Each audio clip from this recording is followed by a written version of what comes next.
और दूसरे मॉलिक्यूल के दरमियान। बेटा एक मॉलिक्यूल और दूसरे मॉलिक्यूल के दरमियान जो फोर्स ऑफ अट्रैक्शन होती है वो डिफरेंट है। एक होती है डायपोल डायपोल इंटरेक्शन, मतलब पोलर मॉलिक्यूल्स के दरमियान। बेटा डायपोल डायपोल इंटरेक्शन होती है पोलर मॉलिक्यूल के दरमियान इंटरेक्शन, जैसे HCl है, क्लोरोफॉर्म है, ऐसे मॉलिक्यूल्स के दरमियान जो इंटरेक्शन होती है इसको हम कहते हैं डायपोल डायपोल इंटरेक्शन। अच्छा, दूसरी होती है आयन डायपोल इंटरेक्शन, आयन और पोलर मॉलिक्यूल के दरमियान। अगर देखें सोडियम आयन, क्लोराइड आयन और वाटर के दरमियान या किसी और पोलर सॉल्वेंट के दरमियान उनकी इंटरेक्शन होती है तो उस इंटरेक्शन को कहते हैं आयन डायपोल इंटरेक्शन। मतलब आयन जो होगा इंटरेक्ट करेगा किसके साथ? बेटा पोलर मॉलिक्यूल के साथ। अच्छा, तीसरी है डायपोल इंड्यूस्ड डायपोल, मतलब इसके अंदर एक पोलर मॉलिक्यूल होगा, दूसरा नॉन पोलर मॉलिक्यूल हो गया, उनके दरमियान इंटरेक्शन होगी। बेटा इंड्यूस्ड डायपोल नॉन पोलर में होती है। तो इसका टॉपिक था डायपोल इंड्यूस्ड डायपोल, का मतलब है जो एक पोलर मॉलिक्यूल है जब वो नॉन पोलर के साथ इंटरेक्ट करेगा तो नॉन पोलर को भी थोड़े टाइम के लिए वो पोलर बना लेता है, उसके अंदर भी पोल्स डेवलप हो जाती हैं और उसके अंदर भी डायपोल मूवमेंट जो डायपोल जो है वो बन जाता है थोड़े टाइम के लिए, उसके अंदर डायपोल मूवमेंट जो होती है वो इंड्यूस हो जाती है।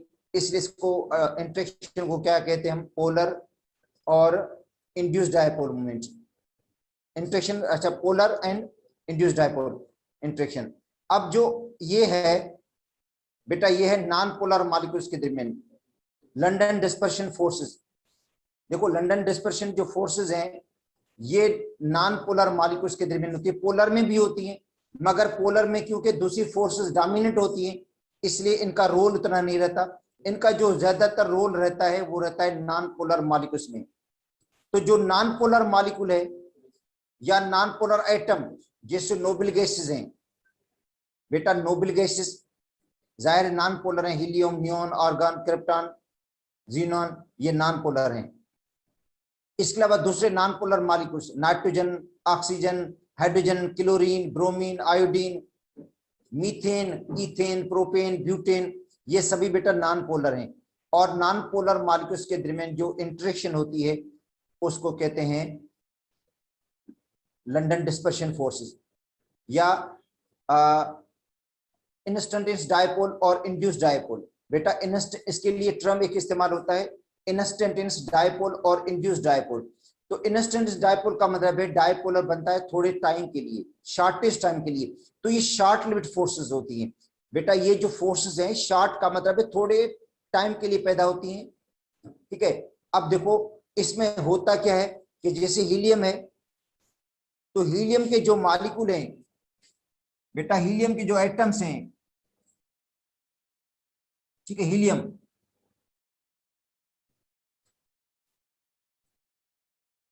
ये इसका न्यूक्लियस है, हीलियम का पॉजिटिव चार्ज वाला, और इलेक्ट्रॉन्स होते हैं दूसरे। बेटा एक तो न्यूक्लियस होता है, दूसरा होते हैं इलेक्ट्रॉन्स इसके अंदर, ठीक है। और जो इलेक्ट्रॉन्स है वो स्फीयर के अंदर होंगे, क्योंकि हीलियम की कॉन्फ़िगरेशन 1s2 है, तो जो इलेक्ट्रॉन्स होंगे वो स्फीरिकल स्फीयर होंगे, ठीक है, सिमेट्रिकल होंगे। उसकी डेंस जो इलेक्ट्रॉन डेंसिटी होगी न्यूक्लियस गिर्द सिमेट्रिकल होगी, ठीक है, इलेक्ट्रॉन न्यूक्लियस गिर्द होंगे, ठीक है। जब दो हीलियम के एटम क्लोज आते हैं बेटा, दो हीलियम के एटम क्या आते हैं? क्लोज आते हैं, तो उनके इलेक्ट्रॉन एक दूसरे को रिपेल करेंगे। जब दो हीलियम के एटम या दो नॉन पोलर मॉलिक्यूल्स या दो नॉन पोलर एटम जब क्लोज आते हैं तो उनके जो इलेक्ट्रॉन्स हैं एक दूसरे को रिपेल करते हैं, और इलेक्ट्रॉन रिपल्शन की वजह से क्या होता है तो उनके इलेक्ट्रॉन एक साइड पर चले जाते हैं और न्यूक्लियस दूसरी साइड पर आ जाता है। तो एक थोड़े टाइम के लिए, एक लम्हे के लिए उनके अंदर एक पोल्स बन जाते हैं। बेटा एक नेगेटिव पोल बन जाता है, दूसरा पॉजिटिव पोल। देखो इस तरह हो जाता है, इसका एक नेगेटिव पोल बन जाता है और दूसरा क्या बन जाता है? Positive pole. अच्छा, इसमें भी क्या हो जाता है? एक नेगेटिव पोल, दूसरा पॉजिटिव पोल। होता यह है कि जब जैसे भी नॉन पोलर के मॉलिक्यूल्स क्लोज आते हैं तो उनके अंदर जो इलेक्ट्रॉन मौजूद हैं, इलेक्ट्रॉन एक दूसरे को रिपेल करते हैं, इलेक्ट्रॉन एक दूसरे को रिपेल करते हैं, और इलेक्ट्रॉन के रिपल्शन से इलेक्ट्रॉन एक दूसरे से दूर हो जाते हैं। इलेक्ट्रॉन क्या हो जाते हैं? एक दूसरे से दूर हो जाते हैं। और फिर क्या होगा, न्यूक्लियस एक साइड पे चला जाता है और इलेक्ट्रॉन दूसरी साइड पे चले जाते हैं, और थोड़े अरसे के लिए, मतलब थोड़े टाइम के लिए, शॉर्टेस्ट टाइम के लिए इनमें एक पोल्स डेवलप हो जाते हैं। इन मॉलिक्यूल्स में क्या हो जाते हैं, पोल्स डेवलप हो जाते हैं, जिनको क्या कहते हैं, इंस्टेंटेनियस डायपोल। बेटा क्या बोलेंगे इसको, इंस्टेंटेनियस डायपोल का मतलब है थोड़े टाइम के लिए, शॉर्ट लिमिट में एक फोर्स डेवलप हो गई है, एक पोल्स बन गए हैं। अच्छा, वो मॉलिक्यूल जो जिनमें इंस्टेंटेनियस डायपोल है, वो क्या करते हैं, दूसरे नॉन पोलर मॉलिक्यूल के साथ अटैच हो जाते हैं, दूसरे नॉन नॉन पोलर के साथ क्या करते हैं, इंटरेक्ट करते हैं, और उनके अंदर भी ऐसी चार्जेस डेवलप हो जाती हैं। तो पूरे मॉलिक्यूल जो है उनके अंदर एक पार्शियल चार्जेस आ जाती हैं, थोड़े टाइम के लिए चार्जेस आ जाती हैं, और उनके अंदर एक डायपोल इंट्रोड्यूस हो जाती है। मतलब ये मॉलिक्यूल तो नॉन पोलर है, मगर उनके अंदर थोड़े टाइम के लिए शॉर्ट लिविड फोर्सेस पैदा हो जाती हैं, जिनको क्या कहते हैं हम, इंड्यूस डायपोल। इंड्यूस डायपोल का मतलब उनके अंदर एक पोल्स इंड्यूस हो गए हैं, वो भी पोलर बन गए हैं, ठीक है। मगर शुरुआत में यह होगा कि नॉन पोलर जो एटम्स होते हैं एक दूसरे के जैसे क्लोज आते हैं, जैसे एक दूसरे के करीब आते हैं, तो उनके अंदर जो इलेक्ट्रॉन्स मौजूद हैं वो एक दूसरे को रिपेल करते हैं। इलेक्ट्रॉन की रिपल्शन से उनके अंदर पोल बन जाते हैं, एक नेगेटिव पोल, दूसरा पॉजिटिव पोल, ठीक है। और वो एटम या मॉलिक्यूल जो है वो दूसरे के साथ कोलाइड होते हैं, उनके साथ इंटरेक्ट करते हैं, उनके साथ क्लोज आते हैं, ठीक है। तो उनके अंदर भी ऐसी चार्जेस डेवलप हो जाती हैं, तो एक फोर्स ऑफ अट्रैक्शन पैदा हो जाती है, फोर्स ऑफ अट्रैक्शन पैदा होगी इन एटम्स या मॉलिक्यूल्स के दरमियान। मगर ये फोर्स ऑफ अट्रैक्शन क्या होती है, वीकर होती है, बहुत ही कमजोर है। क्योंकि अगर इंटरमॉलिक्यूलर अट्रैक्शन में हम देखें तो सबसे ज्यादा जो स्ट्रॉन्गर है वो हाइड्रोजन बॉन्डिंग है, हाइड्रोजन बॉन्डिंग सबसे ज्यादा स्ट्रॉन्गर है। उसके बाद है डायपोल, डायपोल इंटरेक्शन, मतलब पोलर मॉलिक्यूल्स के दरमियान इंटरेक्शन है। और जो लंदन डिस्पर्शन फोर्सेस है वो आखिरी में आता है, बिल्कुल लास्ट में आता है, क्योंकि वीकेस्ट फोर्स है। और यही फोर्स है जिनकी वजह से जो नॉन पोलर मॉलिक्यूल्स हैं वो लिक्विड में आते हैं। देखो क्लोरीन, ब्रोमीन, ब्रोमीन तो वैसे भी लिक्विड है, ठीक है। नॉन पोलर जो मॉलिक्यूल्स हैं, हाइड्रोजन है, ऑक्सीजन है, हीलियम है, या दूसरी जो गैसेस हैं, उनको हम लिक्विफाई करते हैं जब उनको ऊपर प्रेशर लगाते हैं, प्रेशर लगाकर उनको लो टेम्परेचर पर लिक्विफाई करते हैं। तो एक्चुअली क्लोज आने की वजह से ये जब दूसरे के करीब आते हैं तो इनमें एक किस्म की शॉर्ट लिव्ड फोर्सेस पैदा हो जाती हैं, जिनको हम क्या कहते हैं, इंस्टेंटेनियस डायपोल और इंड्यूस डायपोल। मतलब है कि इंस्टेंटेनियस का मतलब है लम्हे के लिए, एक लम्हे के लिए वो पोलर बन जाता है, उनके अंदर पोल्स डेवलप हो जाते हैं, और वो मॉलिक्यूल जिसको जो पोलर बना है वो दूसरे जो मॉलिक्यूल्स है उनके अंदर पोलरिटी को इंड्यूस करता है। इससे इसको देखो लिखा हुआ है इंस्टेंटेनियस डायपोल और इंड्यूस डायपोल। इंड्यूस का मतलब है उसके अंदर इंट्रोड्यूस करवाना, मतलब जो नॉन पोलर हैं उनके अंदर भी पोलरिटी इंड्यूस हो जाती है, वो भी डायपोलर बन जाता है, उनके अंदर भी पोल्स पैदा हो जाते हैं, नेगेटिव पोल और पॉजिटिव पोल। तो अब देखो ये इस तरह हो जाता है, नेगेटिव पोल और ये पॉजिटिव पोल। तो इनके दरमियान क्या होगा, एक इंट्रैक्शन पैदा हो जाती है, इनके दरमियान बेटा क्या हो जाता है, एक इंट्रैक्शन पैदा हो जाती है, फोर्स ऑफ अट्रैक्शन पैदा हो जाती है, इनके दरमियान एक फोर्स ऑफ अट्रैक्शन पैदा हो जाती है, जिसको क्या कहते हैं हम, लंदन डिस्पर्शन फोर्सेस। क्योंकि ये साइंटिस्ट के नाम के हिसाब से है बेटा, फ्रिट्ज लंदन ने इनको, मतलब ये जो है इनका कंसेप्ट दिया था या इनका आइडिया दिया था, ठीक है। अब ये किसके दरमियान होगी, नॉन पोलर के दरमियान भी एक्चुअली होती है और पोलर के दरमियान भी है। मगर पोलर के दरमियान क्योंकि दूसरी फोर्सेस स्ट्रॉन्ग फोर्सेस हैं, इसलिए इनको हम काउंट नहीं करते हैं। मगर नॉन पोलर में दूसरी कोई फोर्स नहीं है, इसलिए ज्यादातर ये फोर्सेस किसके अंदर काउंट होती है, नॉन पोलर के दरमियान। और इसी फोर्सेस की वजह से जो नॉन पोलर गैसेस हैं, नोबल गैसेस हैं, वो लिक्विफाई होती हैं। अब ये फोर्सेस, ये जो लंदन डिस्पर्शन फोर्सेस है बेटा, इनका मैग्नीट्यूड या समझें कि ये किस पे डिपेंड करती हैं, कौन कौन सी चीजों पे डिपेंड करती हैं। तो एक डिपेंड करती हैं ये मॉलिक्यूलर वेट पे या एटॉमिक वेट पे, ठीक है। तो ये देखो फोर्सेस, मैं पहले इनकी डेफिनेशन लिखवा देता हूं।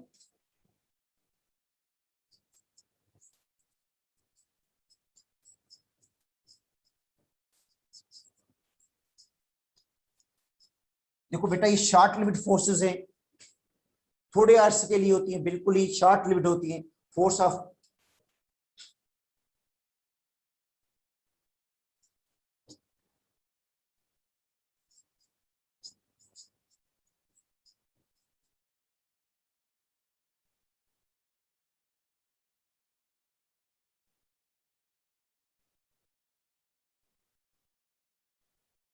force of attraction between instantaneous dipole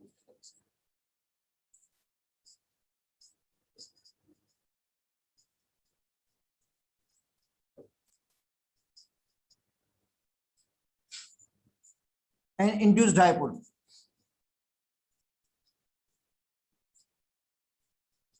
ठीक है बेटा, इंस्टेंटेनियस का मतलब है जो नॉन पोलर मॉलिक्यूल थोड़े टाइम के लिए उनके अंदर पोलरिटी डेवलप होती है और वो क्या करते हैं, जो दूसरे एटम्स हैं, दूसरे मॉलिक्यूल्स हैं, उनको भी पोलर बना लेते हैं, उनके अंदर भी पोलरिटी को इंड्यूस कर देते हैं, इंट्रोड्यूस करवाते हैं उनके अंदर भी।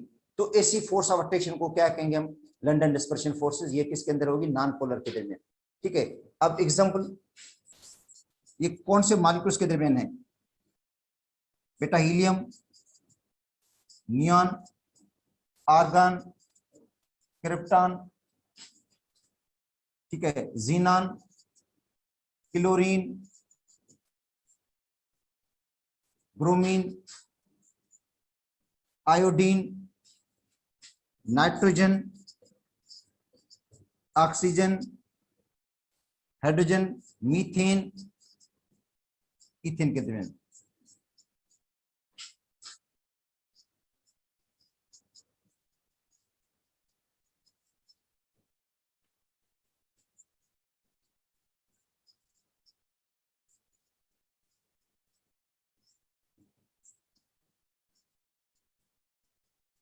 इन मॉलिक्यूल्स में ये बेटा फोर्स ऑफ अट्रैक्शन होती है। ये जो मॉलिक्यूल्स इनमें ये फोर्स ऑफ अट्रैक्शन पाई जाती है। अगर क्वेश्चन आ जाता है, कोई ऐसा क्वेश्चन आ जाता है कि कौन से मॉलिक्यूल्स है जिनके अंदर लंडन डिस्पर्शन फोर्सेस मौजूद हैं, तो बेटा ये नॉन पोलर के मॉलिक्यूल जितने भी है, नॉन पोलर के मॉलिक्यूल सब में ये मौजूद हैं। अच्छा, ये अब इनका बेटा ये फोर्सेस डिपेंड किस पे करती हैं,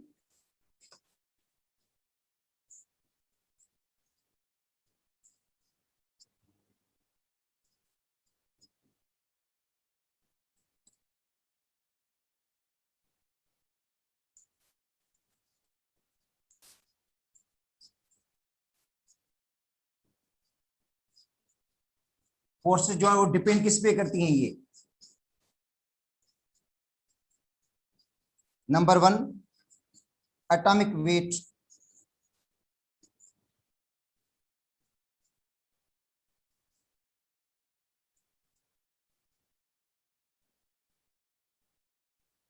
एटॉमिक या molecular mass.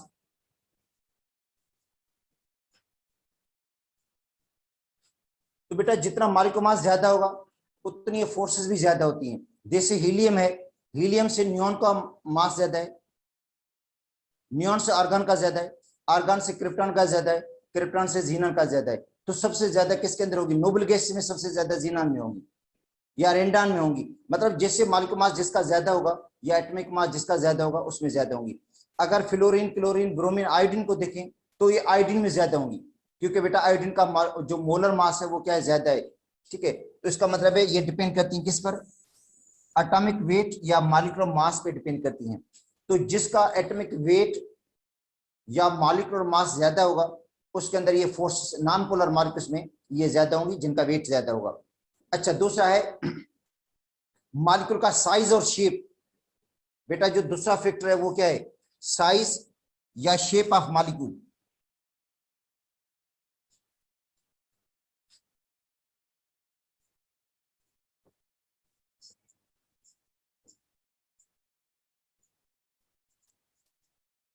Size of molecule, अगर मॉलिक्यूल का साइज बिगर है, बेटा बड़ा साइज है मॉलिक्यूल का, तो बड़े साइज वाले मॉलिक्यूल के अंदर बेटा जो बड़े साइज का मॉलिक्यूल उसके अंदर ये इंटरेक्शन ज्यादा होती है और उसका जो उसमें ये फोर्स भी स्ट्रांग हो जाती है। इसकी वजह से देखो फ्लोरीन, क्लोरीन गैसेस हैं, ब्रोमीन लिक्विड है और आयोडीन देखो सॉलिड में होता है। 7वें ग्रुप में देखो फ्लोरीन, क्लोरीन दोनों गैसेस हैं और जो ब्रोमीन है वो लिक्विड है, जबकि आयोडीन सॉलिड है। क्योंकि जो छोटे एटम्स हैं बेटा, स्मॉलर एटम्स होते हैं जिनका मॉलिक्यूलर मास कम होता है, उनके अंदर पोलराइजेशन कम होती है। पोलराइजेशन का मतलब है चार्ज के अंदर जो डिस्प्लेसमेंट होती है, चार्जेस जो डिस्प्लेस होती हैं, नेगेटिव पॉजिटिव चार्ज जो डिस्प्लेसमेंट होती है बेटा छोटे एटम्स में कम होती है। और जितना एटम बड़ा होगा, जितना एटम लार्जर होगा, तो उनके अंदर ज्यादा पोलराइजेशन होती है। पोलराइजेशन ज्यादा होगी और ज्यादा पोलराइजेशन की वजह से उनमें इंटरेक्शन भी ज्यादा होती है, और उनका जो मॉलिक्यूलर सॉरी अपना लंदन जो डिस्पर्शन फोर्सेस है वो ज्यादा होती हैं, ठीक है। उनका मेल्टिंग और बॉइलिंग पॉइंट भी ज्यादा हो जाता है फिर, क्योंकि जितनी ये फोर्स बढ़ती जाएंगी उतना मेल्टिंग और बॉइलिंग पॉइंट बढ़ता जाएगा। तो दूसरा जो फैक्टर है वो बेटा है साइज ऑफ द मॉलिक्यूल, ठीक है। और जो तीसरी बात है वो है सरफेस एरिया। बेटा सरफेस एरिया पे भी ये डिपेंड करती हैं। नंबर जो थर्ड है वो है सरफेस एरिया।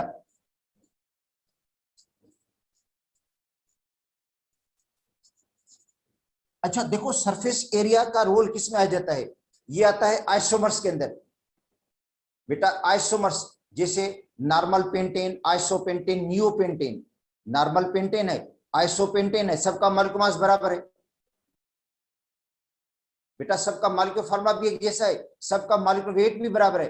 अब हम किस तरह डिसाइड करें कि किसका बॉइलिंग पॉइंट ज्यादा होगा, तो यहां डिसाइड होगा सरफेस एरिया से। यहां पे बेटा सरफेस एरिया जिसका ज्यादा होगा, सरफेस एरिया जिसका ज्यादा होगा उसका मेल्टिंग और बॉइलिंग पॉइंट भी ज्यादा होगा, उसमें फोर्स ऑफ रोटेशन भी ज्यादा होगी, और उसके अंदर लंदन डिस्पर्शन फोर्स ज्यादा होगी।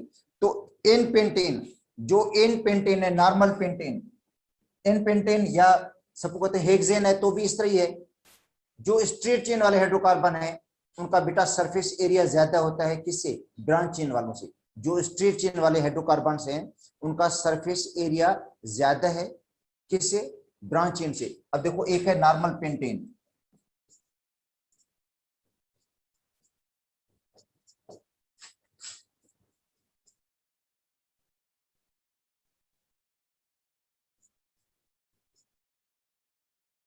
अच्छा नॉर्मल पेंटेन,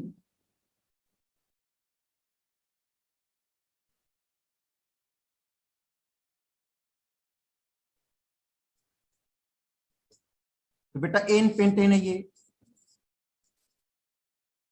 अच्छा एक होता है आइसोपेंटेन,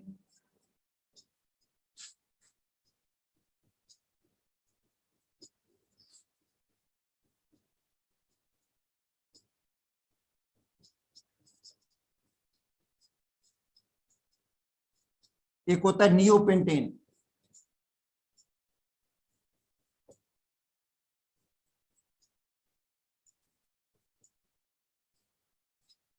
ठीक है, तो देखो नॉर्मल पेंटेन का सरफेस एरिया ज्यादा होगा।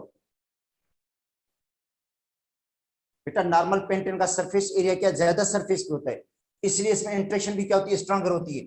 इसलिए बेल्ट जो मेल्टिंग और बॉइलिंग पॉइंट होगा ज्यादा किसका होगा, नॉर्मल पेंटेन का होगा, ज्यादा सरफेस एरिया की वजह से। इसका मतलब है जितना सरफेस एरिया ज्यादा उतना बॉइलिंग पॉइंट भी ज्यादा, और उतनी फोर्स ऑफ अट्रैक्शन भी क्या होगी, ज्यादा होगी। अच्छा उसके बाद जो है वो है number of atoms in molecule. बेटा एटम्स के अंदर मॉलिक्यूल्स की तादाद, जो एटम्स हैं उनके अंदर जो है वो सॉरी मॉलिक्यूल जिनके अंदर एटम्स की तादाद, number of atoms in molecule.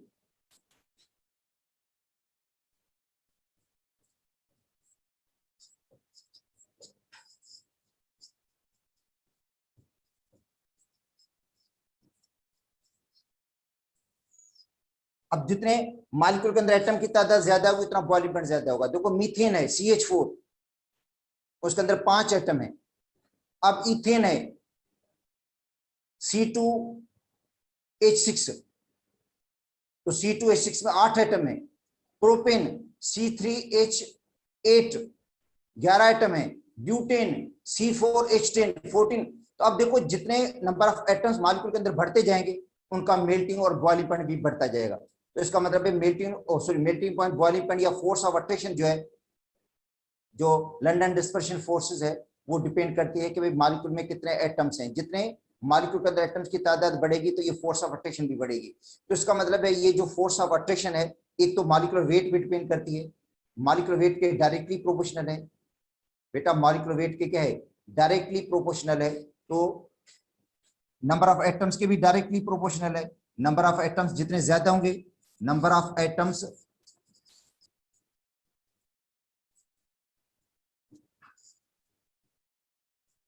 जितने ज्यादा होंगे उतनी ये फोर्स ऑफ अट्रैक्शन भी क्या होगी,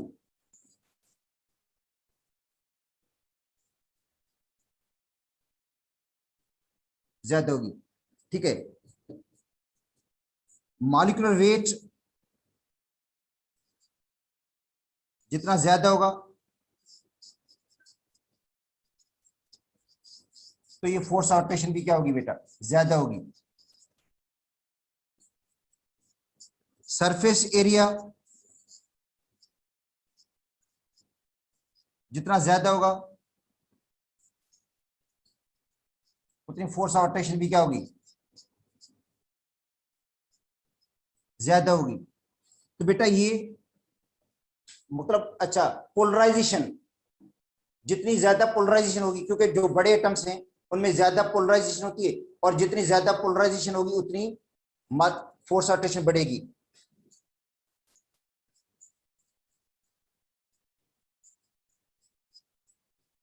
तो पोलराइजेशन के भी डायरेक्टली प्रोपोर्शनल है बेटा ये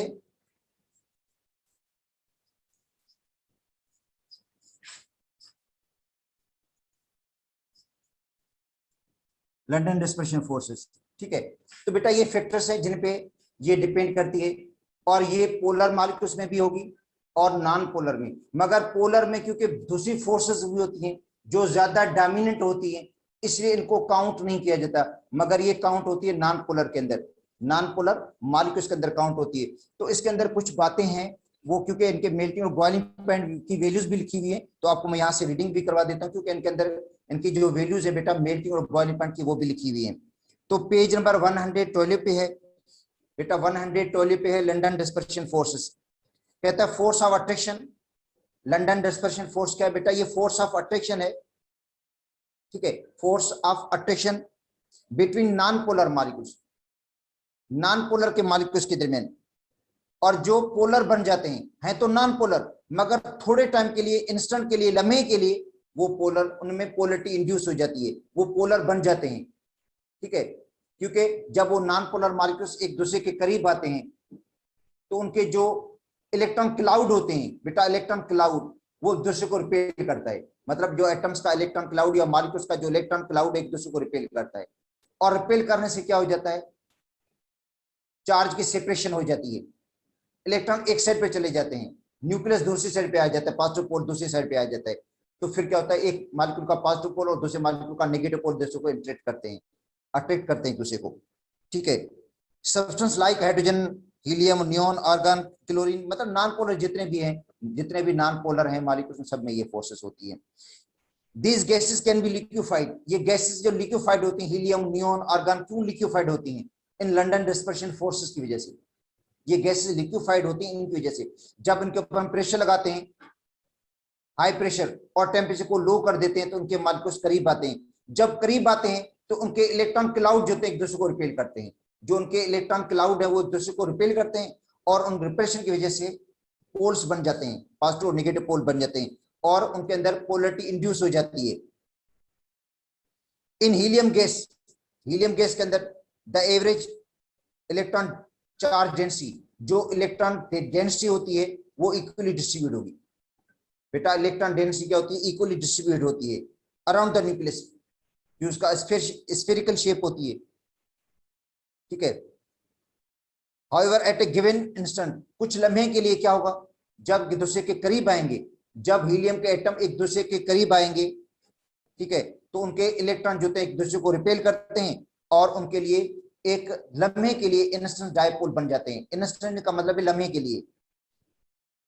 ठीक है, इंस्टेंट का मतलब भी लम्हा होता है कि लम्हे के लिए उनमें एक पोलरिटी इंड्यूस हो जाती है, वो पोलर बन जाते हैं।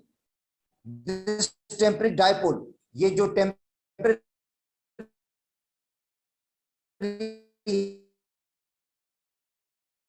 शॉर्ट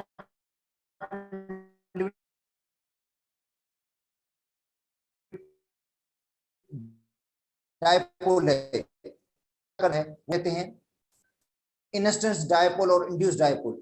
इंस्टेंस डायपोल का मतलब है एक मॉलिक्यूल ऐसे होंगे जो लम्हे के लिए पोलर बनते हैं, और वो क्या करते हैं, दूसरे मॉलिक्यूल के अंदर पोलरिटी को इंड्यूस कर देते हैं, इसलिए फोर्स ऑफ अट्रैक्शन पैदा हो जाती है इंस्टेंस डायपोल और इंड्यूस डायपोल के दरमियान। इंस्टेंस का मतलब है वो लम्हे के लिए बने हैं, मगर उन्होंने बाकियों को भी पोलर बना लिया है, बाकियों के अंदर भी पोलरिटी को इंड्यूस कर दिया है, तो इसलिए फोर्स ऑफ अट्रैक्शन पैदा होगी इंस्टेंस डायपोल और इंड्यूस डायपोल के दरमियान। तो इसके अंदर भी देखो ये पॉजिटिव और नेगेटिव पोल बन गए बेटा। इसके अंदर भी देखो एक नेगेटिव पोल बन गया, एक पॉजिटिव पोल, और जो इलेक्ट्रॉन डेंसिटी थी वो अनइक्वल डिस्ट्रीब्यूट हो गई। अब देखो factors affecting the London dispersion forces, बेटा कौन से फैक्टर्स हैं जो लंदन डिस्पर्शन फोर्स को इफेक्ट करते हैं? उनमें एक आता मॉलिक्यूलर वेट या एटॉमिक वेट। एटॉमिक वेट अगर एलिमेंट तो एटॉमिक वेट आएगा, अगर मॉलिक्यूलर तो मॉलिक्यूलर वेट आएगा या मॉलिक्यूलर मास। दूसरा है पोलराइजेबिलिटी, पोलराइजेशन, और तीसरा है number of atoms in A molecule. Atoms molecule के अंदर बेटा एटॉमिक या मॉलिक्यूलर साइज, तो पहले आता है एटॉमिक या मॉलिक्यूलर साइज। इसके अंदर उनने एटॉमिक वेट का लिखा नहीं, मगर एटॉमिक वेट या मॉलिक्यूलर वेट जिसके भी ज्यादा होंगे उसके अंदर लंदन डिस्पर्शन फोर्सेस ज्यादा होंगी। जाहिर है साइज बढ़ेगा तो वेट भी बढ़ जाएगा उसका। तो स्ट्रेंथ ऑफ दीज फोर्सेस, कहता है जो स्ट्रेंथ है, मजबूती है इन फोर्सेस की, depends upon the size of electron cloud, depend करता है इलेक्ट्रॉन क्लाउड के साइज पे, of the atoms. With increase the size of atom, कैसे जैसे साइज बढ़ता है, जिस तरह साइज बढ़ेगा एटम का या मॉलिक्यूल का, डिस्पर्शन फोर्सेस बिकम सिग्निफिकेंट, जो डिस्पर्शन फोर्सेस है वो सिग्निफिकेंट बन जाती हैं। Becomes prominent in inert gases, जितनी भी इनर्ट गैसेस हैं जो आपको मैंने बताया था, हीलियम, नियॉन, आर्गन, क्रिप्टॉन, जीनन, सब इनर्ट गैसेस, और मोनोएटॉमिक, सब मोनोएटॉमिक है, और ये किसी के साथ बॉन्ड तो बनाती नहीं, मगर जब इनके एटम क्लोज आते हैं, जब इनके एटम करीब आते हैं, तो इनके दरमियान ये फोर्सेस पैदा हो जाती हैं।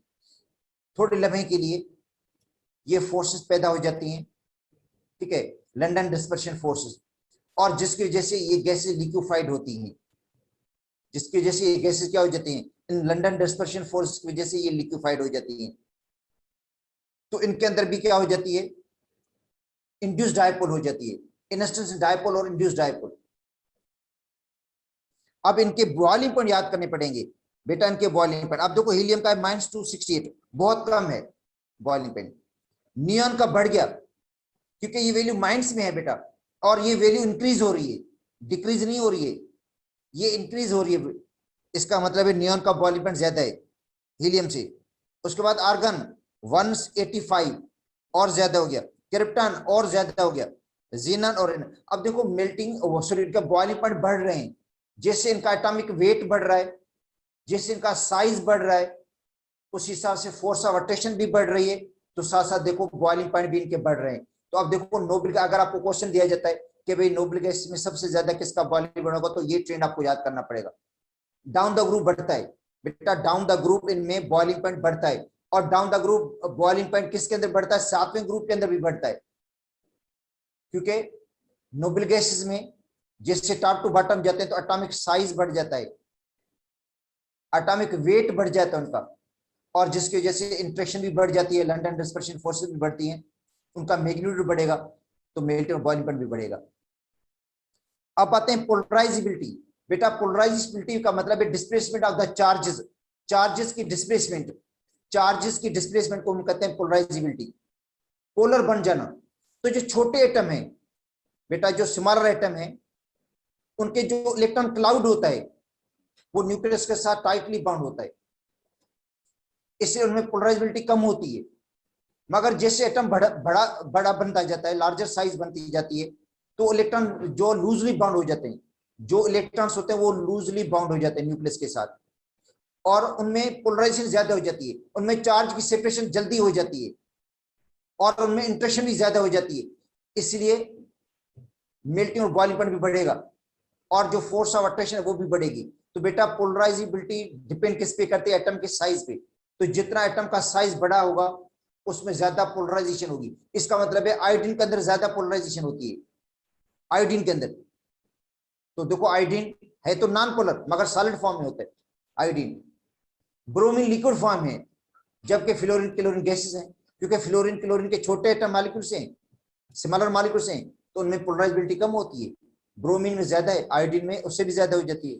तो जितनी ज्यादा पोलराइजेशन होगी उतनी ये जो लंदन डिस्पर्शन फोर्स है वो ज्यादा होंगी, और मेल्टिंग और बॉइलिंग पॉइंट भी ज्यादा होगा। तो बेटा पोलराइजेबिलिटी भी डिपेंड करती है एटम के साइज पे डिपेंड करती है। छोटे एटम में इतनी ज्यादा पोलराइजेशन नहीं होती है, बड़े एटम में ज्यादा पोलराइजेशन हो जाती है। कहता है पोलराइजेबिलिटी ऑफ एटम या मॉलिक्यूल इज द मेजर, ये मेजर है कि इलेक्ट्रॉन जो डेंसिटी है किस तरह डिस्टार्टेड होती है, बिगड़ जाती है, या किस तरह चार्ज की सेपरेशन होती है, चार्ज की सेपरेशन या चार्ज की डिस्प्लेसमेंट, जो पॉजिटिव नेगेटिव चार्ज की डिस्प्लेसमेंट। लार्जर एटम्स, जो एटम लार्जर होते हैं, मोर इलेक्ट्रॉन जिनमें होते हैं, जिनमें जो लार्जर एटम्स हैं जिनमें ज्यादा इलेक्ट्रॉन्स क्लाउड होता है, ठीक है, सिमिलर एटम से। In larger atoms outer electrons are more easily bound और लूजली बाउंड, वो जो आउटर शेल के इलेक्ट्रॉन्स है वो लूजली बाउंड होते हैं। बेटा जो बड़े एटम्स है, लार्जर एटम्स हैं, उनमें जो इलेक्ट्रॉन्स होते हैं आखिरी शेल वाले लूजली बाउंड होते हैं, इलेक्ट्रॉन क्लाउड, और वो इजीली शिफ्ट हो जाता है, इजीली उसके अंदर बिगाड़ आ जाता है, इजीली उनके अंदर चार्ज की सेपरेशन जल्दी हो जाती है, और जितनी ज्यादा चार्ज की सेपरेशन जल्दी आएगी उतनी ज्यादा पोलराइजेशन होगी, उतनी ज्यादा इंटरेक्शन होगी, ठीक है। तो छोटे एटम में जो इलेक्ट्रॉन्स है वो टाइटली बाउंड होते हैं न्यूक्लियस के साथ, जबकि बड़े एटम में इलेक्ट्रॉन लूजली होते हैं, इसलिए उनमें ज्यादा पोलराइजेशन हो जाती है। कहता है with increase the size of atom polarization increases, जैसे एटम का साइज बढ़ेगा या मॉलिक्यूल का साइज बढ़ेगा तो उनके अंदर पोलराइजेशन बढ़ेगी और इंटरेक्शन बढ़ जाती है, और जिसकी वजह से मेल्टिंग और बॉइलिंग पॉइंट बढ़ेगा। यही रीजन है कि फ्लोरीन क्लोरीन गैसेस में है, ब्रोमीन लिक्विड में है, जबकि आयोडीन जो होता है वो सॉलिड में होता है। यही रीजन है इसका, ठीक है। अब उसके बाद है number of atoms in A molecule. क्या बताए, मॉलिक्यूल में जितने ज्यादा एटम्स होंगे, बेटा मॉलिक्यूल में जितने ज्यादा एटम्स होंगे तो लंडन डिस्पर्शन फोर्सेस भी उनमें ज्यादा होंगी। जैसे मैंने मिसाल दिया आपको, methane, ethane, propane, butane, pentane, hexane. तो जैसे कार्बन की तादाद बढ़ जाती है और हाइड्रोजन की तादाद भी बढ़ेगी तो उनका मेल्टिंग और बॉइलिंग पॉइंट भी बढ़ेगा। अच्छा, जब आइसोमर्स होंगे जिनमें कार्बन की तादाद सेम होगी, बेटा जो आइसोमर्स है उनमें कार्बन की तादाद तो सेम होगी, तो उसके अंदर किसको देखेंगे, सरफेस एरिया को देखेंगे। जिसका सरफेस एरिया ज्यादा होगा उसका मेल्टिंग और बॉइलिंग पॉइंट ज्यादा होगा। तो बेटा सरफेस एरिया किसका ज्यादा होता है, लॉन्ग चेन वालों, जो लॉन्ग चेन वाले हैं उनका सरफेस एरिया ज्यादा है, उनका मेल्टिंग और बॉइलिंग पॉइंट भी क्या ज्यादा होगा। तो नॉर्मल पेंटेन का मेल्टिंग और बॉइलिंग पॉइंट ज्यादा होता है आइसोपेंटेन से, और आइसोपेंटेन का मेल्टिंग और बॉइलिंग पॉइंट ज्यादा होता है नियोपेंटेन से। तो ये है कि जितनी लॉन्गेस्ट चेन होगी मॉलिक्यूल्स की उतना सरफेस एरिया बढ़ेगा, और सरफेस एरिया बढ़ेगा तो मेल्टिंग और बॉइलिंग पॉइंट भी बढ़ेगा। Greater the number of atoms in molecule greater is the polarisability. जितने एटम ज्यादा होंगे मॉलिक्यूल में पोलराइजेबिलिटी भी ज्यादा होगी और मेल्टिंग और बॉइलिंग पॉइंट भी ज्यादा होंगे। अब ये बॉइलिंग पॉइंट की वैल्यूज बेटा याद करनी पड़ेंगी क्योंकि ये टॉपिक में गिवन है, कभी भी दे सकते हैं। तो मीथेन का बॉइलिंग पॉइंट है -61.5, ये गैस में होती है। इथेन का है -88.6, ये भी गैस। प्रोपेन का -42.1, ये भी गैस। ब्यूटेन का है -0.5, ये भी गैस है। और पेंटेन लिक्विड में है, मगर नॉर्मल पेंटेन लिक्विड में है, नियोपेंटेन गैस में होगा। बेटा नॉर्मल पेंटेन लिक्विड में है जबकि नियोपेंटेन गैस में होगा, याद कर लो। नियो का बॉइलिंग पॉइंट कम है, वो गैस में है, नियोपेंटेन गैस वाले फॉर्म में मिलेगा आपको, ठीक है। तो इसका बॉइलिंग पॉइंट है 36। हेक्सेन का 68.7 लिक्विड में, और डीकेन 174, ये भी लिक्विड में है, ठीक है। अब उसके बाद आते हैं बेटा हाइड्रोजन बॉन्डिंग पे, ये अहम टॉपिक था, तो इसमें से क्वेश्चंस आ सकता है बेटा, क्योंकि लिक्विड में ज्यादातर तो टॉपिक ही उन्होंने दिए, सरफेस टेंशन विस्कोसिटी तो है ही नहीं, एक तो बॉइलिंग पॉइंट है, अब एक है वेपर प्रेशर जो हमने पढ़ना है। और टेस्ट के अंदर बेटा गैस स्टेट भी आएगा और लिक्विड स्टेट भी आएगा।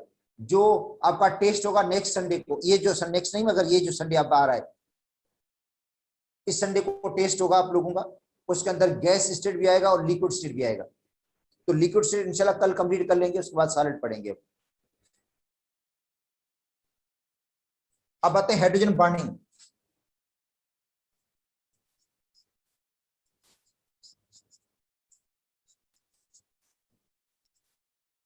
बेटा देखो हाइड्रोजन बॉन्डिंग है क्या, electrostatic force of attraction, electrostatic force of attraction है between positive hydrogen atom of one molecule and electronegative atom of the other molecule।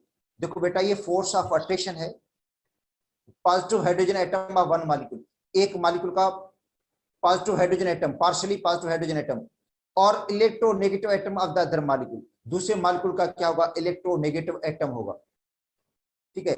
इसके अंदर लिखा हुआ है कि force of attraction between lone pair of more electronegative atom and hydrogen of the other molecule. वो भी बात सही है, क्योंकि जाहिर है जो हाइड्रोजन बॉन्डिंग उन्हीं मॉलिक्यूल में होगी जिनकी इलेक्ट्रोनेगेटिविटी ज्यादा होगी।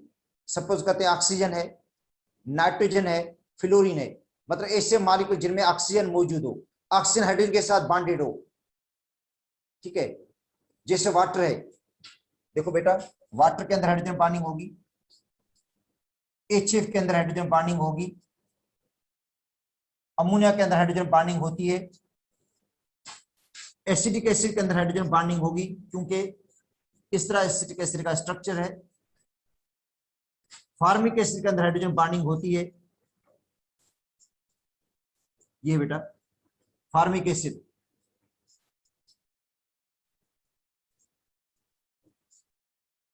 एसिटिक एसिड क्योंकि वो है इसमें, देखो अच्छा सल्फ्यूरिक एसिड के अंदर हाइड्रोजन बॉन्डिंग होगी, H3PO3। बोरिक एसिड है, इसके अंदर भी हाइड्रोजन बॉन्डिंग होती है।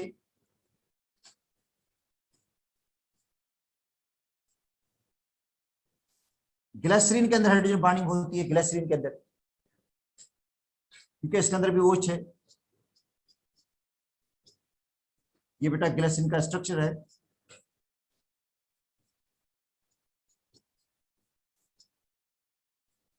अच्छा मीथेनॉल के अंदर हाइड्रोजन बॉन्डिंग होती है,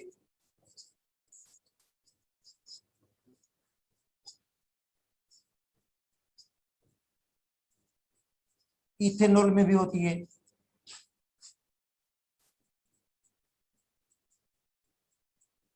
फिनॉल में भी हाइड्रोजन बॉन्डिंग होती है।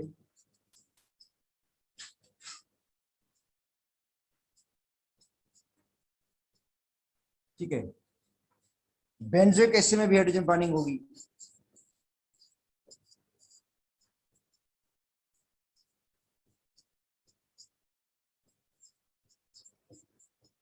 ठीक है, अमाइनो एसिड के अंदर भी हाइड्रोजन बॉन्डिंग होती है।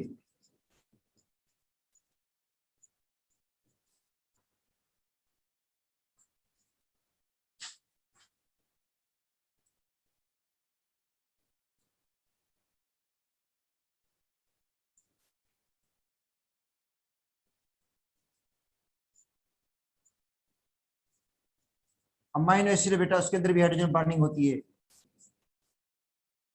अमाइनो एसिड में तो प्रोटीन में भी हाइड्रोजन बॉन्डिंग होगी, जो आपने प्रोटीन का स्ट्रक्चर पढ़ा था उसमें भी जो सेकेंडरी स्ट्रक्चर होता है प्रोटीन का, उसके अंदर हाइड्रोजन बॉन्डिंग होती है। ठीक है, ये टर्शरी के अंदर भी, अमाइनो एसिड के अंदर। अच्छा ग्लूकोज में सक्रोज या आप कह दो कार्बोहाइड्रेट में भी हाइड्रोजन बॉन्डिंग होती है।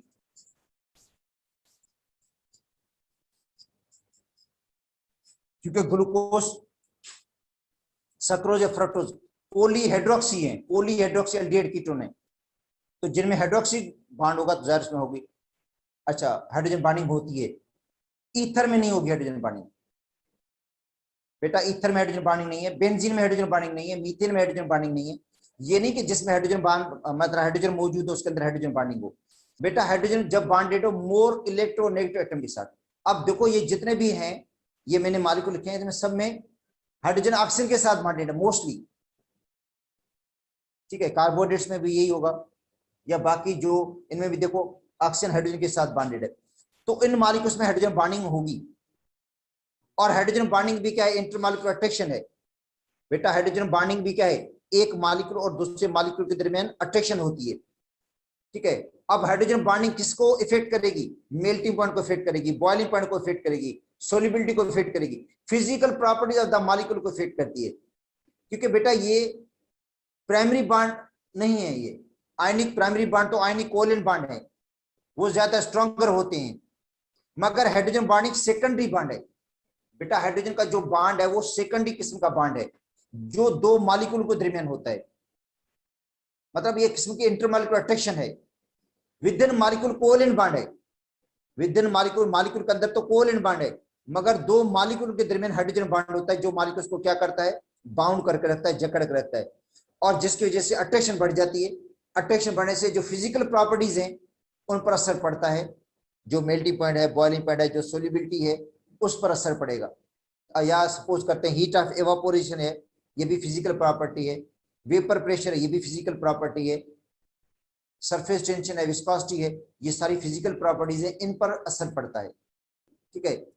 हाइड्रोजन बॉन्डिंग का, हाइड्रोजन बॉन्डिंग को हम डॉटेड लाइन से शो करते हैं, क्योंकि कोवैलेंट बॉन्ड को तो हम शो करते हैं, इनके लिए लाइन लगाते हैं, मगर जो हाइड्रोजन बॉन्ड है इसके लिए हम डॉट्स लगाते हैं। अब देखो वाटर है,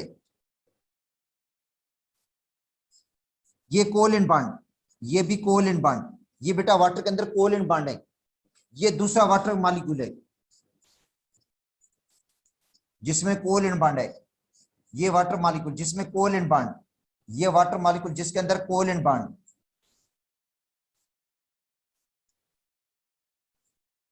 इसके अंदर कोवैलेंट बॉन्ड, यहां पे ये कोवैलेंट बॉन्ड। ठीक है।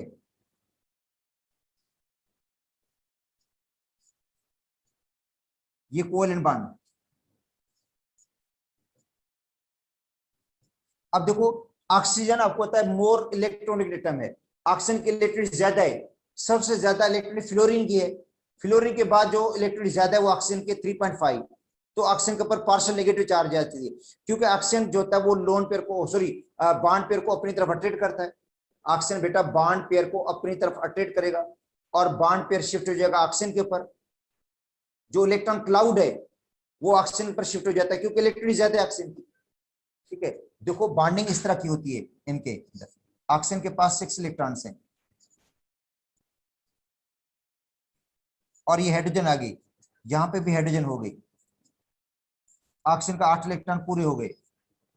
देखो 2 4 6 8, हाइड्रोजन के जो 2 इलेक्ट्रॉन थे वो भी कंप्लीट हो गए। अब ऑक्सीजन की इलेक्ट्रिसिटी ज्यादा है, वो शेयर्ड पेयर को, वो बॉन्ड पेयर को अपनी तरफ अट्रैक्ट करता है, और जिसकी वजह से क्या हो जाता है, ऑक्सीजन के ऊपर चार्ज आ जाती है पार्शियल नेगेटिव, और हाइड्रोजन के ऊपर चार्ज आ जाती है पार्शियल पॉजिटिव। इसके पास लोन पेयर भी 2 मौजूद हैं। ठीक है, तो पोल बन गए बेटा, ये नेगेटिव पोल, ये नेगेटिव है,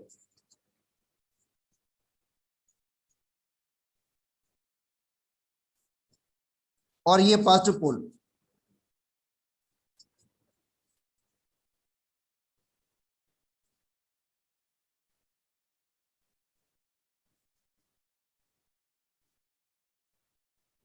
तो आप इसको आप कह सकते हैं डायपोलर। बेटा जो आपने पढ़ी थी ना डायपोलर इंटरेक्शन, डायपोल डायपोल, ये भी किसने कहा, वही है, मगर फिर इसको नाम अलग से क्यों दिया गया है, क्योंकि इसमें हाइड्रोजन इन्वॉल्व हो जाता है। बेटा डायपोलर, डायपोलर इंटरेक्शन तो जनरल है पोलर मॉलिक्यूल के दरमियान, जिसमें हाइड्रोजन हो या नहीं हो, मगर हाइड्रोजन बॉन्डिंग इसलिए कहते हैं इसको हम, क्योंकि इसके अंदर हाइड्रोजन इन्वॉल्व हो जाती है।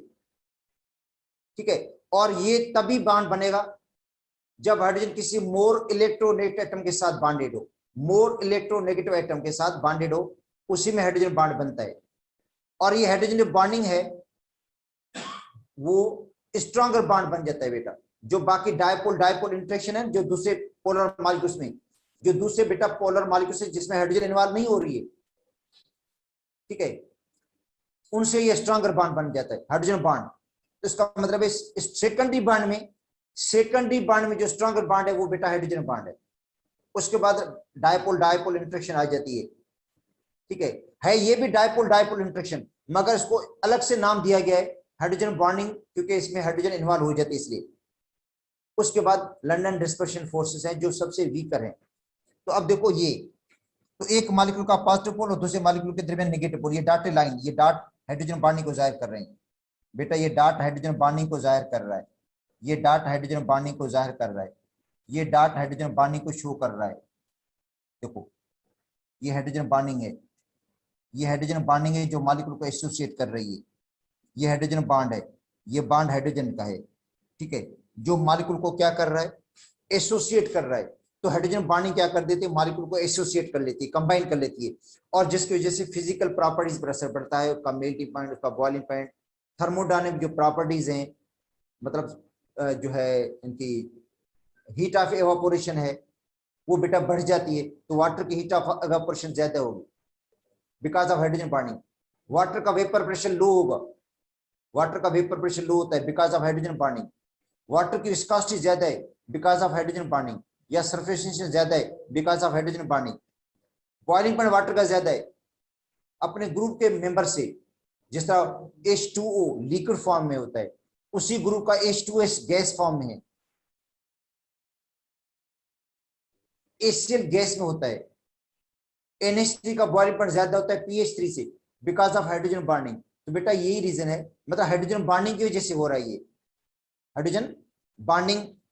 अच्छा, तो हाइड्रोजन बॉन्डिंग इफेक्ट किसको करती है बेटा? Physical properties of the molecule, molecule को फिजिकल प्रॉपर्टीज को, मतलब मिलती है बॉइलिंग पॉइंट को, सोलिबिलिटी को, हीट ऑफ एवापोरेशन को, वेपर प्रेशर को, बॉइलिंग पॉइंट को, विस्कोसिटी को, सरफेस टेंशन, जिस तरह सल्फ्यूरिक एसिड की विस्कोसिटी और बॉइलिंग पॉइंट ज्यादा है because of hydrogen bonding, hydrogen bonding की वजह से ज्यादा है। ठीक है, और इनको शो करते हैं डाटा लाइन से। बेटा ये डॉट्स जो हैं ये हाइड्रोजन बॉन्डिंग को शो करती हैं। वाटर का जो एबनॉर्मल बिहेवियर है, वाटर का एबनॉर्मल बिहेवियर वो भी हाइड्रोजन बॉन्डिंग की वजह से है।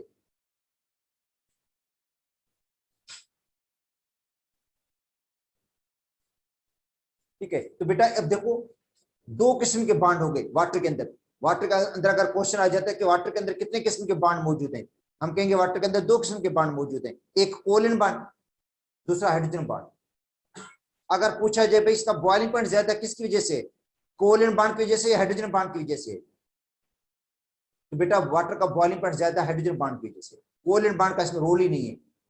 कोवैलेंट बॉन्ड तो विद इन एटम, एटम्स के दरमियान कोवैलेंट बॉन्ड है, मगर ये जो बॉइलिंग पॉइंट है वो डिपेंड करता है इंटरमॉलिक्यूलर फोर्स ऑफ अट्रैक्शन पे। बेटा बॉइलिंग पॉइंट याद कर लो, डिपेंड करता है इंटरमॉलिक्यूलर फोर्स। नाइट्रोजन में स्ट्रॉन्ग कोवैलेंट बॉन्ड है, ट्रिपल बॉन्ड है, मगर बॉइलिंग पॉइंट तो लो है, इसका माइनस में चला जाता है। ऑक्सीजन में डबल बॉन्ड है, कोवैलेंट बॉन्ड स्ट्रॉन्गर है, तो स्ट्रॉन्गर कोवैलेंट बॉन्ड का मल्टी बॉन्ड से कोई ताल्लुक नहीं है यहाँ पे बेटा। ठीक है, क्योंकि यहाँ पे जितनी इंटरमॉलिक्यूलर फोर्स अट्रैक्शन ज्यादा होगी उतना बेटा बॉइलिंग पॉइंट ज्यादा होगा। इंटरमॉलिक्यूलर फोर्सेस पे मिलकर बॉइलिंग पॉइंट डिपेंड करता है। ठीक है, अगर कोवैलेंट बॉन्ड पे डायरेक्टली डिपेंड करता है मेल्टिंग बॉइलिंग पॉइंट, तो नाइट्रोजन का ज्यादा होता या ऑक्सीजन का ज्यादा होता। ठीक है, या हाइड्रोजन गैस का ज्यादा होता, हाइड्रोजन में भी स्ट्रॉन्ग कोवैलेंट बॉन्ड मौजूद है, मगर melting boiling point covalent bond पे डिपेंड नहीं करता बेटा। ठीक है, मेल्टिंग बॉइलिंग पे डिपेंड करता है इन मॉलिक्यूल्स का, हाइड्रोजन बॉन्डिंग पे डिपेंड करता है, या इंटरमॉलिक्यूलर फोर्स ऑफ पे डिपेंड करता है। इंटरमॉलिक्यूलर फोर्स जिसकी ज्यादा होगी उतना बॉइलिंग पॉइंट ज्यादा होगा। तो अब देखो बॉइलिंग पॉइंट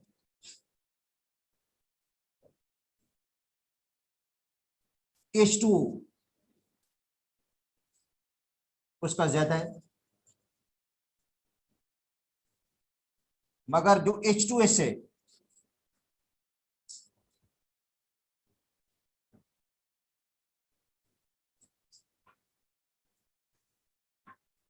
बेटा H2S का लो है बॉइलिंग पॉइंट। अच्छा, H2AC का थोड़ा ज्यादा हो जाता है,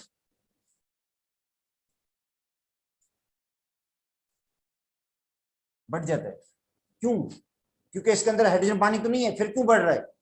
अब इसके अंदर इन्वॉल्व हो जाती है बेटा van der Waals force of attraction. Van der Waals force ये जो आप पढ़ रहे हैं नहीं, one der Waals force of attraction ज्यादा है, क्योंकि जैसे मॉलिक्यूलर वेट बढ़ता है ना, तो one der Waals force of attraction भी बढ़ जाती है, और one der Waals force of attraction बढ़ने से बॉइलिंग पॉइंट बढ़ेगा। उसके बाद H2TE,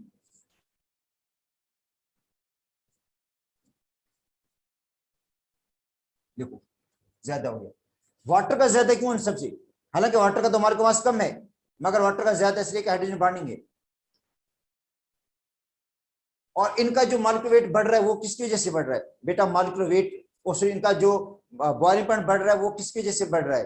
क्योंकि इनका मॉलिक्यूलर वेट बढ़ता है, और मॉलिक्यूलर वेट बढ़ने से इनके अंदर one der Waals force of attraction बढ़ जाती है, जिसकी वजह से बॉइलिंग पॉइंट ज्यादा हो जाता है। तो अगर बॉइलिंग पॉइंट को ट्रेंड को देखेंगे तो वाटर का ज्यादा, वाटर के बाद किसका ज्यादा है? H2TE का ज्यादा है। उसके बाद किसका ज्यादा है? H2AC।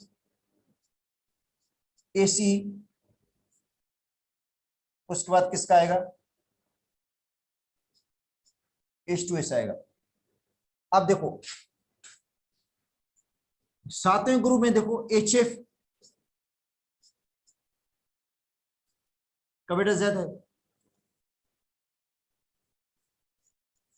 HCl का कम हो गया, क्योंकि HCl में हाइड्रोजन बॉन्डिंग नहीं होती।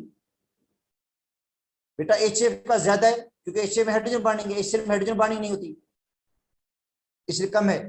और फिर क्या होगा, HBr का ज्यादा है, HI का ज्यादा है बॉइलिंग पॉइंट। तो इनका HBr और HI का ज्यादा क्यों है, मॉलिक्यूलर वेट बढ़ता है, और मॉलिक्यूलर वेट बढ़ने से van der force of rotation बढ़ जाती है, जिसकी वजह से ज्यादा हो जाता है। तो अगर इसको हम कंपेयर करेंगे तो HF का ज्यादा है, HF के बाद कौन आएगा, HI आएगा, HI के बाद कौन आता है, HBr आता है, उसके बाद HCl आखिर में आ जाता है। अच्छा, अमोनिया को देखें सातवें ग्रुप में,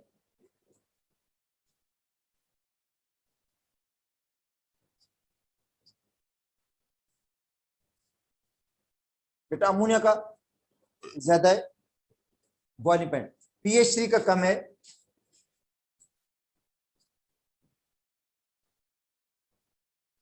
अच्छा, नाइट्रोजन, फास्फोरस, आर्सेनिक, एंटीमनी। अच्छा, तो बेटा NH3 का ज्यादा है, pH 3 का कम है। अच्छा, उसके बाद है ASH3 का ज्यादा है, और जो SbH3 है इसका अमोनिया से भी ज्यादा हो जाता है, SbH3 का, वो अपना जो है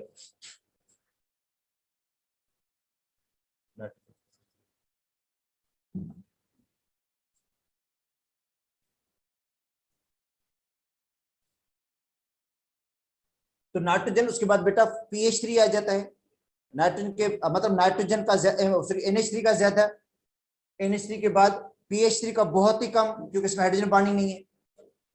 और बाकी जो SbH3 है और ASH3 है, और उसके बाद SbH3 का एक्चुअली अमोनिया से भी ज्यादा हो जाता है, क्योंकि इसके अंदर ग्राफ के अंदर यही शो कर रहा है कि SbH3 का जो बॉइलिंग पॉइंट है वो अमोनिया से भी ज्यादा हो जाता है, क्योंकि अमोनिया में हाइड्रोजन बॉन्डिंग इतनी स्ट्रॉन्गर नहीं है। अमोनिया जो है बेटा नाइट्रोजन की इलेक्ट्रॉन ज्यादा नहीं है इतनी ज्यादा, इसलिए उसके हाइड्रोजन बॉन्डिंग भी इतनी स्ट्रॉन्गर नहीं है, ठीक है, जिसकी वजह से SbH3 का जो बॉइलिंग पॉइंट होता है वो थोड़ा स्लाइटली ज्यादा हो जाता है अमोनिया से भी। क्यों, क्योंकि इसके अंदर मॉलिक्यूलर वेट बढ़ने की वजह से इसके अंदर van der force of rotation बढ़ जाती है। चार्ट के अंदर भी देख सकते हो आप लोग, बेटा चार्ट के अंदर भी इसका बॉइलिंग पॉइंट का चार्ट भी दिया गया है, उसके अंदर भी देख लो, मुझे लगता है SbH3 का।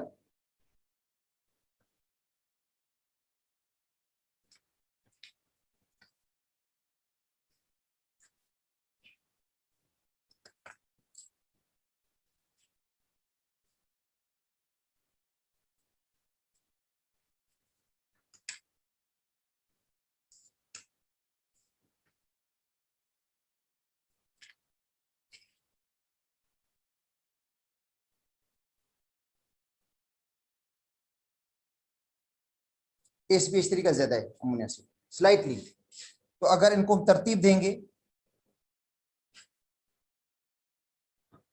बेटा अगर बॉइलिंग पॉइंट का तरतीब देंगे आप लोग तो इस तरह आ जाएगा, SbH3 पहले आएगा, उसके बाद अमोनिया आएगा, अमोनिया के बाद आएगा ASH3, उसके बाद आएगा PH3। तो यहाँ पे SbH3 का इसलिए बेटा ज्यादा हो गया है क्योंकि SbH3 का मॉलिक्यूलर वेट ज्यादा है, उसमें van der Waals force of rotation बढ़ जाती है, ठीक है, वो हाइड्रोजन बॉन्डिंग को यहाँ ओवरकम कर रही है, हाइड्रोजन बॉन्डिंग से भी ज्यादा हो जाती है, मतलब क्योंकि हाइड्रोजन बॉन्डिंग नाइट्रोजन अमोनिया के अंदर बेटा वीक हाइड्रोजन बॉन्डिंग है, अमोनिया के अंदर इतनी हाइड्रोजन बॉन्डिंग स्ट्रांग नहीं है। अच्छा, अब आते हैं ग्रुप फोर्थ वाले, बेटा ग्रुप फोर्थ में हाइड्रोजन बॉन्डिंग तो होगी नहीं, हाइड्रोजन बॉन्डिंग ग्रुप फोर्थ में नहीं है, इसलिए ग्रुप फोर्थ वाले कौन से हैं, CH4, SiH4, GeH4,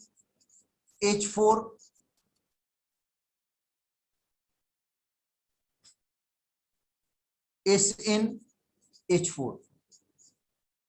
इनमें कोई हाइड्रोजन बॉन्ड नहीं है, हाइड्रोजन बॉन्ड नहीं है, तो जिसका मॉलिक्यूलर वेट ज्यादा होगा बेटा, जिसका मॉलिक्यूलर वेट ज्यादा होगा उसके अंदर उसका बॉइलिंग पॉइंट भी ज्यादा होगा, तो बॉइलिंग पॉइंट का ट्रेंड ऐसा हो जाएगा बेटा, ये बॉइलिंग पॉइंट का ट्रेंड है इसका, ठीक है। SnH4 GeH4 SiH4 CH4, ये बॉइलिंग पॉइंट का ट्रेंड हो जाएगा किसके अंदर, ग्रुप फोर्थ वालों के ऊपर।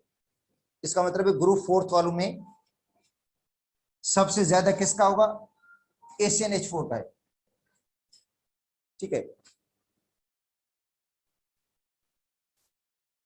अगर हम ट्रेंड बनाएंगे तो CH4 का कम, SiH4 का ज्यादा, GeH4 का इससे भी ज्यादा, SnH4 का इससे भी ज्यादा होगा, मतलब इस तरह का ट्रेंड बनेगा बेटा, इंक्रीजिंग ट्रेंड होगा, top to bottom increasing trend होगा। बाकी में देखो इरेगुलर ट्रेंड है, वो बिकॉज ऑफ हाइड्रोजन बॉन्डिंग, उसका रीजन है हाइड्रोजन बॉन्डिंग, और दूसरा van der Waals force of attraction, जो वीक फोर्स ऑफ अट्रैक्शन होती है van der Waals force of attraction, मतलब ये दोनों इसके अंदर काउंट होते हैं। वाटर में हाइड्रोजन बॉन्डिंग क्योंकि स्ट्रांग है इसलिए वाटर का बॉइलिंग पॉइंट ज्यादा है, और बाकी वाटर के अलावा बाकी में हाइड्रोजन बॉन्डिंग होती नहीं, तो बाकी में होती है van der Waals force of attraction, तो van der Waals force of attraction उसी में ज्यादा होगी जिसका मॉलिक्यूलर वेट ज्यादा होगा, ठीक है। तो इसलिए देखो इसका बॉइलिंग पॉइंट ज्यादा हाइड्रोजन बॉन्डिंग की वजह से, और बाकी का जो ट्रेंड है बॉइलिंग पॉइंट का वो डिपेंड करता है किस पर, van der Waals force of attraction पे, और van der Waals force of attraction उसी में ज्यादा होगी जिसका वेट ज्यादा होगा, इसका मतलब है T, उसके बाद इसके बाद ये आएगा। एच शेप में हाइड्रोजन बॉन्डिंग होती है, बाकी में हाइड्रोजन बॉन्डिंग नहीं होती है, इसलिए जो ट्रेंड बनता है बॉइलिंग पॉइंट का बेटा वो ये बन जाता है एच का ज्यादा है, बाकी का एच के बाद HI का हो जाता है। HI में हाइड्रोजन बॉन्डिंग नहीं होती है, हाइड्रोजन बॉन्डिंग नहीं होगी, बाकी van der Waals force of attraction होगी, तो van der Waals force of attraction ज्यादा उसमें होगी जिसका वेट ज्यादा हो। तो अब कल इंशाल्लाह इसके रीड भी कर लेंगे, हाइड्रोजन बॉन्डिंग पे ये चैप्टर भी कंप्लीट हो जाएगा, उसके बाद वेपर प्रेशर पढ़ेंगे हम, और बॉइलिंग पॉइंट भी पढ़ेंगे। और ये जितनी भी प्रॉपर्टीज हैं बेटा, वेपर प्रेशर हो, बॉइलिंग पॉइंट हो, मेल्टिंग पॉइंट हो, सोल्युबिलिटी हो, हीट ऑफ इवापोरेशन हो, ये सारी डिपेंड करती है इन फिजिकल प्रॉपर्टीज पे, मतलब ये जो फिजिकल प्रॉपर्टीज हैं उन पे डिपेंड करते हैं, वैन डर वाल्स फोर्स हो, हाइड्रोजन बॉन्डिंग हो, या लंदन डिस्पर्शन फोर्सेस हैं, इन पे मेल्टिंग और बॉइलिंग पॉइंट सारी प्रॉपर्टी डिपेंड करती है जो हमने पढ़नी है, ठीक है। अगर ये चीजें समझ में आ गई तो मेल्टिंग बॉइलिंग पॉइंट का ट्रेंड भी आपको